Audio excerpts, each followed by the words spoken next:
Okay, go. All right, everybody, my name is Michael Winslow. If you look for me on the internet, you won't find me. You'll find the guy from Police Academy who makes all the noises. He's the more popular Michael Winslow. So if you want to keep in touch, please make sure you use my exact Twitter handle, Michael S. Winslow. Last year, I was on the same stage. Here's picture proof of it. And by a round of applause, how many people saw that one last year? I had a great time. You guys were great. But to recap for the people who didn't see it, basically I started off telling a story about this guy, a friend of mine named DJ Boo Boo, who started out as a DJ in Philadelphia. And then he used the skills that he learned as a DJ to become a developer, and then up to a lead developer. And then before you know it, he became a senior manager. And then, spoiler alert, at the very end, I admitted that I was actually DJ Boo Boo, and the house came down. All right, it was pretty awesome, and thank you guys for all the energy that you gave me last time. That's the recap.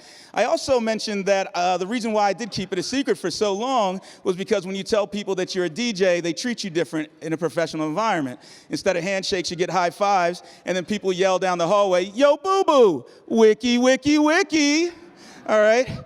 So because of you guys, I'm no longer afraid of the wiki, wiki, wiki comment. As a matter of fact, I want to empower it. So every time you see this get ready right here, can you guys say wiki, wiki, wiki for me on the next screen? Wiki, wiki, wiki, wiki. Allow me to reintroduce myself. All right, so the last time I told you the story about DJ Boo Boo, now I want to get into the real guts of what I did as a software developer and how I created a software that did crossfading. By show of hands, how many people know exactly what a crossfade is? All right, awesome. So it is to make one sound be heard gradually as another disappears or becomes silent. Pretty simple. And to do this in code, you basically need 4 items. You need 2 media player controls of some sort. We'll call them incoming and outgoing. You need a timer that fires multiple times per second. And you need a method that you can call that can turn volume up and volume down on those two media controls. So that's it, right? That's all you need. Once you have that, you basically have the timer, call the method, and then slowly increase the volume of the incoming song and decrease the volume of the outgoing song. Was that simple, guys? Yeah. All right, well, let me show you something here. This is what the crowd looks like when you just messed up the damn crossfade, all right? And when you keep it as simple as just bring the volume up and take the volume down, this is the look you're gonna get. You were supposed to say wiki, wiki, wiki. I'm messing it up, it's my fault. So, we forgot the golden rule. With great volume comes great responsibility, all right? So if you get out there and you're gonna be playing for a crowd, you need to know your music pretty well. And that was the problem that I had. I wasn't intimate enough with the music, okay?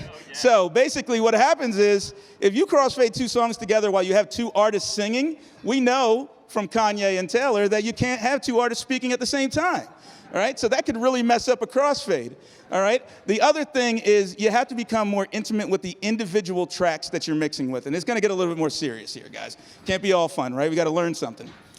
At the beginning, all we know is the beginning of the end of the song. We need to have more information than that when you're dealing with MP3s and computers.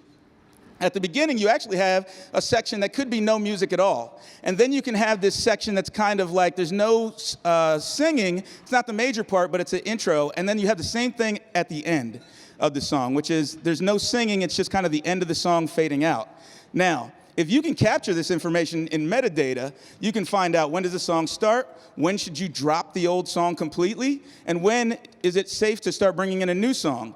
And then as you put that along a particular timeline and enter in a second MP3 with the same information, you know when the song starts, you know when it's time to drop the other, and you know when that song ends. Then all of a sudden you have enough information to basically be a little bit more playful with the music. And this section right here, where you can mix songs together, that's the crossfading sweet spot. So as long as you can identify this section and you have the right metadata in your code, then you can crossfade. Just give me 1 second. Get ready. All right, so now you have a crowd full of happy people because you crossfaded the correct way. You may never forget that woman that looked at you in the beginning, but that's why we continuously improve, right? And so congratulations to you guys and me. You guys helped me code your first crossfade. All right, thanks, guys.